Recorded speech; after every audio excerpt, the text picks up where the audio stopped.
In 1930, India was still the jewel in Britain's imperial crown, but a small man in a loincloth was proving to be a very rough diamond indeed. Mohandas Gandhi, rebel and holy man, was organizing the vast masses of India in an unprecedented resistance movement. There was no hint of it early on when, after a privileged life in India, Gandhi had studied law in Victorian London. Serving as a correspondent in the Boer War would help change his life. He gave up a wealthy law practice to work in South Africa for £1 a week, fighting discrimination against Asians. Here he developed the tactic of passive resistance that 20 years later he would exploit so brilliantly in India. For back in his homeland, he soon became a national figure of almost mythic authority. He abandoned European dress and identified himself with India's poor. He also took on the British Raj itself, demanding freedom for India's teeming masses. But now, in 1930, those masses were being mobilized. Gandhi had called for a march to the sea to protest the salt tax, and his people responded.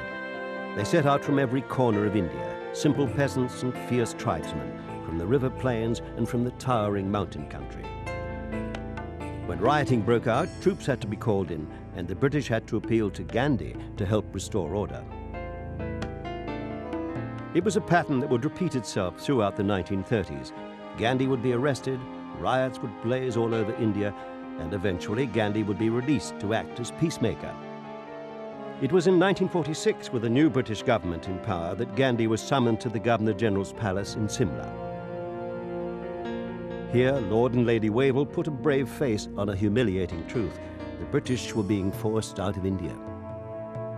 But there were huge obstacles in the way of independence, and one of them was Muhammad Jinnah, who wanted a separate state for Muslims. Gandhi, always the idealist, ever the conciliator, tried to persuade his fellow Hindus to grant generous concessions to the Muslim minority. He was given eloquent support by his admirer and great friend Pandit Nehru, the man who would eventually become India's first Prime Minister. The talks dragged on for nearly 2 years, and still they kept coming.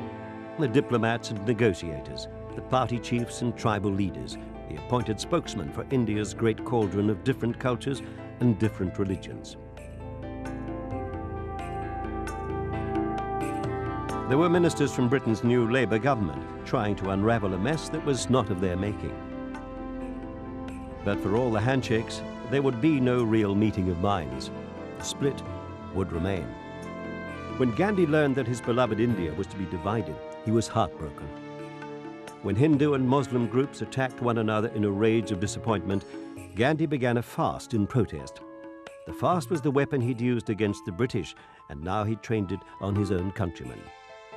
As he neared death, emotional crowds implored him to stop, and in the end he did, but only when the fighting had ended. It would be the last heroic act in the life of the man they called Mahatma, the great soul. In January 1948, even as India was being reborn as an independent nation, he was assassinated by a Hindu fanatic who blamed him for the country's partition.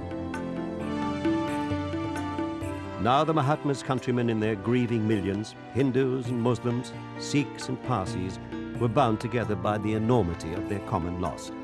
A great spirit had moved on. They took the ashes from his funeral pyre and scattered them on the holy river Mother Ganges. It was, Indians believe, both an end and a beginning. Wherever justice and compassion were to be found, the spirit of the Mahatma would live on.